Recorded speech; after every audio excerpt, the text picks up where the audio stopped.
دوستو،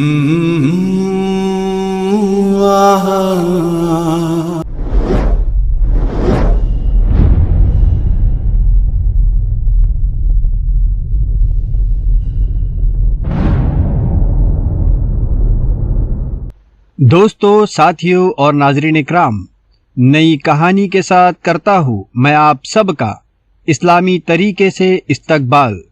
السلام علیکم ورحمۃ اللہ وبرکاتہ۔ تلاش کر میری کمی کو اپنے دل میں، تلاش کر میری کمی کو اپنے دل میں، درد ہو تو سمجھ لینا رشتہ اب بھی باقی ہے۔ ہماری آج کی اس کہانی کا موضوع، عنوان یا ٹاپک ہے، کوئی ہمدم نہ رہا، کوئی سہارا نہ رہا۔ تو چلیے شروع کرتے ہیں ہماری کہانی۔ ممتاز آنٹی اپنے شوہر یعنی ببلو چاچا سے کہتی ہے، سنیے، پچھلے کچھ دنوں سے میں آپ سے کچھ کہنا چاہتی ہوں۔ ببلو چاچا بولے، ہاں بولو، کیا بات ہے، سب ٹھیک تو ہے؟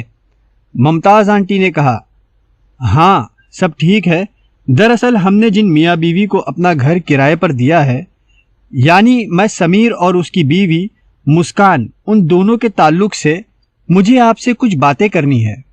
شوہر نے کہا، ہاں بولو، کیا ہوا؟ بیوی نے کہا، میں اکثر نوٹس کرتی ہوں کہ مسکان کا شوہر یعنی سمیر اس بچی کو بہت پریشان کرتا ہے۔ کبھی کبھی تو وہ زور زور سے اس بچی کو گالیاں تک دے دیتا ہے، اور وہ بیچاری بچی مسکان ہمیشہ اداس اور مایوسی رہتی ہے۔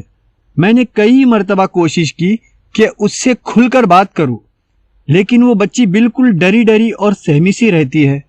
ایسا لگتا ہے جیسے وہ بہت کچھ کہنا چاہتی ہے، لیکن ہمیشہ کچھ کہتے کہتے وہ اچانک خاموش ہو جاتی ہے، اور اس کو دیکھ کر ایسا لگتا ہے جیسے وہ کسی بڑے گھر سے آئی ہے یا کھاتے پیتے گھر سے ہے، لیکن پھر بھی وہ یہاں اس جھوپڑ پٹی یعنی سلم جیسے ایریے میں ایک چھوٹے سے مکان میں اپنی زندگی گزار رہی ہے، اور اس کا شوہر یعنی سمیر کتنا واہیات اور گندی زبان کا استعمال کرتا ہے۔ پتہ نہیں اتنے بدتمیز اور بد زبان انسان کو اتنی اچھی بیوی کیسے مل گئی۔ شوہر نے کہا یعنی ببلو چاچا نے کہا، چھوڑو، ہمیں کیا کرنا ہے؟ بیوی نے کہا، ہاں صحیح بات ہے، لیکن اس بچی کو دیکھ کر مجھے اس پر بہت ترس آتا ہے۔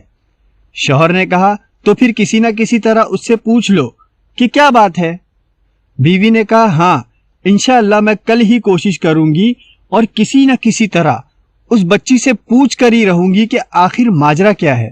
اگلے دن ممتاز آنٹی مسکان کے گھر کسی بہانے سے جاتی ہے اور مسکان سے باتیں کرتے بیٹھ جاتی ہے، اور باتوں ہی باتوں میں اس سے پوچھ لیتی ہے کہ بیٹا، تمہارا شوہر یعنی سمیر کہاں ہے؟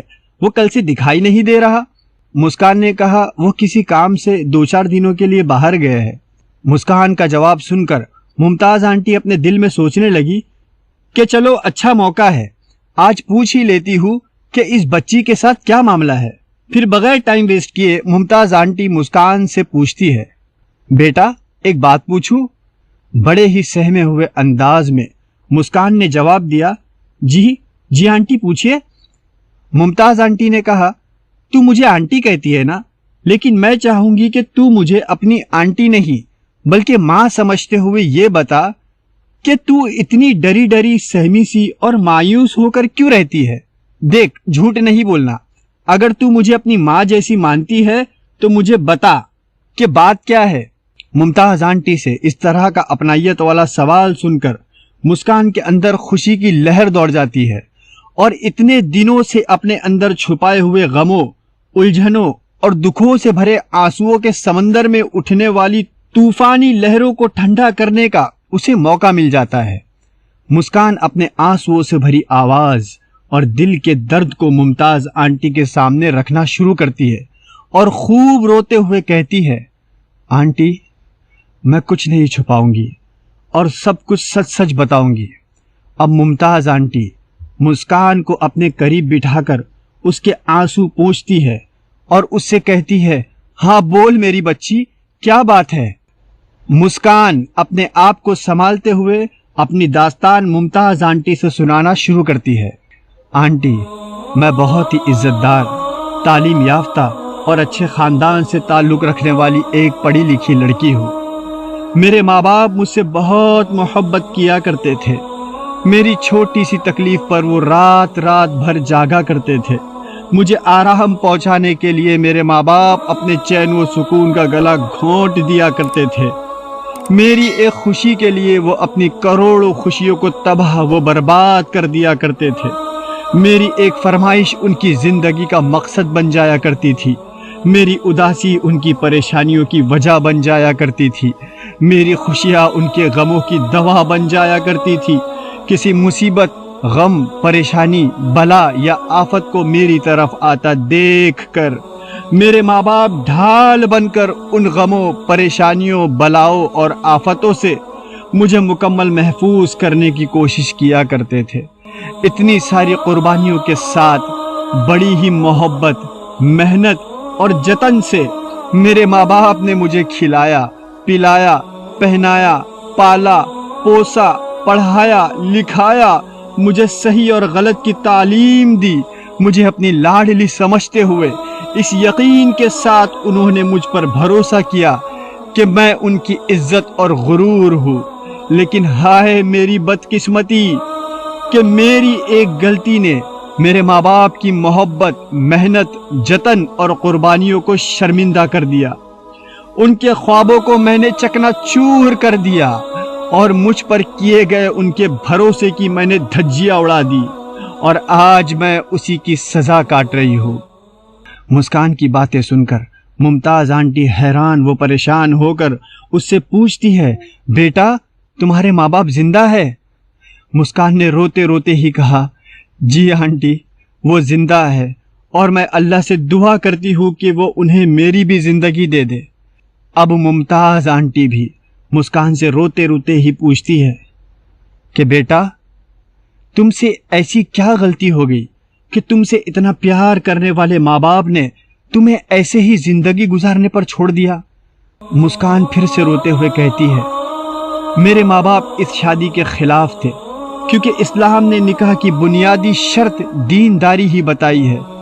اس وقت مجھے یہ باتیں سمجھ نہیں آتی تھی، کیونکہ کالج کا ماحول اور چھپ چھپ کر فلمیں، ڈرامے اور سیریل دیکھ دیکھ کر مجھے ایسا لگتا تھا کہ یہی زندگی ہے۔ لیکن شادی کے بعد مجھے پتا چلا کہ یہ فلمیں، ڈرامے، سیریل اور اس طرح کے دوسرے پروگرام یہ سب بناوٹی ہے، اور حقیقی زندگی سے اس کا دور دور تک کوئی تعلق نہیں۔ کیونکہ جس پیار، محبت اور عاشقی کی وجہ سے میں نے اپنے ماں باپ کو چھوڑ دیا، شادی کرنے کے کچھ دنوں بعد ہی اسی عاشق کی زبان سے میں نے گالیاں سنی۔ جس کا ہاتھ تھام کر میں نے اپنے ماں باپ کے مضبوط ہاتھوں کو چھوڑا تھا، وہی عاشقی والا ہاتھ کبھی کبھی میری معمولی سی غلطی کی وجہ سے مجھ پر قہر بن کر ٹوٹتا ہے۔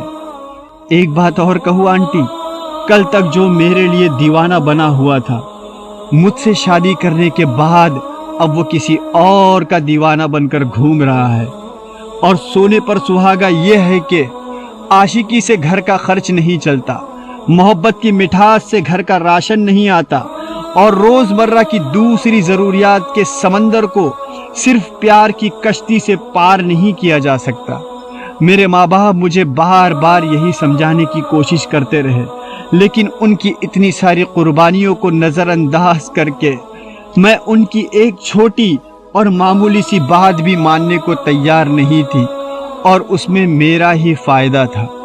میرے ابو مجھے اکثر سمجھاتے رہتے تھے کہ بیٹا دنیا ویسی نہیں جیسا ہم مانتے ہیں، تو جسے اپنے لیے اچھا سمجھ رہی ہے اس سے کئی گنا بہتر ہم سمجھتے ہیں کہ تیرے لیے کیا اچھا ہے اور کیا برا۔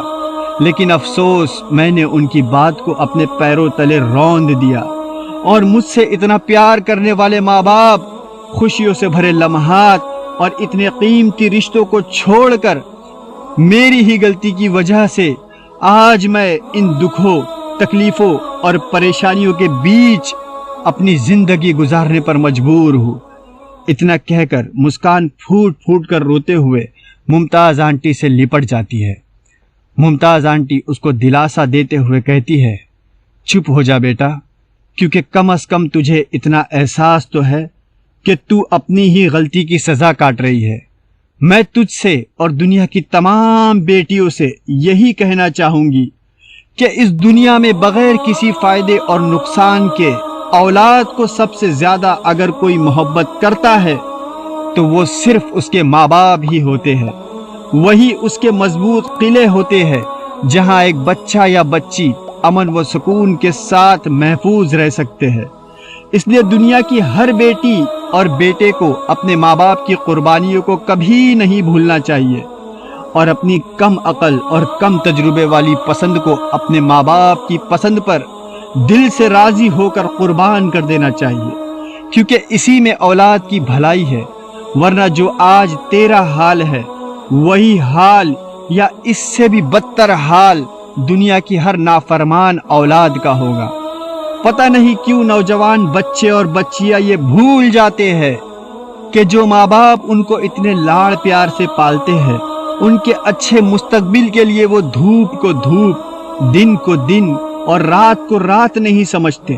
اپنے بچوں کے خوبصورت مستقبل کے لیے ماں باپ بغیر تھکے محنت اور مشقت کرتے رہتے ہیں، اور اتنی قربانیوں اور جتن کے بعد جب ان کے بچے بڑے ہوتے ہیں تو وہی بچے اپنی چند روز کی اندھی اور بکواس محبت کی چکر میں اپنے ماں باپ کی عمر بھر کی محنت اور محبت کے گھروندے کو لات مار دیتے ہیں۔ نوجوان بچے یا بچی کو یہ نہیں بھولنا چاہیے کہ وہ بھی ایک نہ ایک دن بوڑھے ہوں گے، اور اللہ نہ کرے جب ان کے ساتھ بھی ایسا ہی ہوگا تب ان پر کیا بیتیں گی۔ دوستو، اس کہانی سے ہمیں یہ پیغام یا میسج ملتا ہے کہ اس دنیا کا سب سے قیمتی اور انمول رشتہ، جو اصل میں قدرت کا سب سے قیمتی تحفہ ہے، وہ ایک بچے یا بچی کے لیے ماں باپ کا رشتہ ہوتا ہے۔ اس لیے دنیا کی ہر اولاد کو اپنے ماں باپ کی بغیر فائدہ اور نقصان والی محبت، چاہت، تڑپ اور قربانیوں کو کبھی بھی نہیں بھولنا چاہیے، کیونکہ انہیں بھی ایک نہ ایک دن کسی کا باپ یا ماں بننا ہی ہوگا، اور یہ قدرت کا اٹل قانون ہے کہ ہم جو بوئیں گے وہی کاٹیں گے۔ اس لیے اگر ماں باپ کی خاطر نہ سہی لیکن کم از کم اپنے بڑھاپے پر ترس کھاتے ہوئے ہمیں اپنے ماں باپ کی ہر پسند اور ناپسند کا خیال رکھنا چاہیے۔ جس طرح انہوں نے بچپن میں ہماری خاطر اپنے چین، سکون اور ارمانوں کا گلا گھونٹا ہوگا، تو کیا ان کی عزت اور احترام کا خیال رکھتے ہوئے ہم اپنی کم عقل اور بغیر تجربے والی پسند کو قربان نہیں کر سکتے؟ اگر آپ کو یہ میسج یا پیغام اچھا لگا ہو تو پلیز لائک، شیئر اور کمنٹ ضرور کیجئے گا۔ کیا پتہ آپ کا ایک شیئر دنیا میں بسنے والے بیٹے یا بیٹی کے دل کو جھنجھوڑ دے۔ ایک بات اور وہ یہ کہ اپنے کمنٹس کے ذریعے یہ ضرور بتائیے گا کہ اس کہانی سے ہم کیا سیکھیں اور کیا سمجھیں۔ اگر آپ نے اب تک میرے چینل کو سبسکرائب نہیں کیا ہے اور آپ کے دل کی آواز آپ کو میرا چینل سبسکرائب کرنے کو کہہ رہی ہو تو پلیز سبسکرائب ضرور کیجئے گا۔ ملتے ہیں اگلی ویڈیو میں کچھ نئی ایکٹیویٹی کے ساتھ۔ تب تک کے لیے اپنا خیال رکھیے اور اپنی دعاؤں میں مجھے یاد رکھیے۔ السلام علیکم ورحمۃ اللہ وبرکاتہ۔ جے ہند، جے مہاراشٹر۔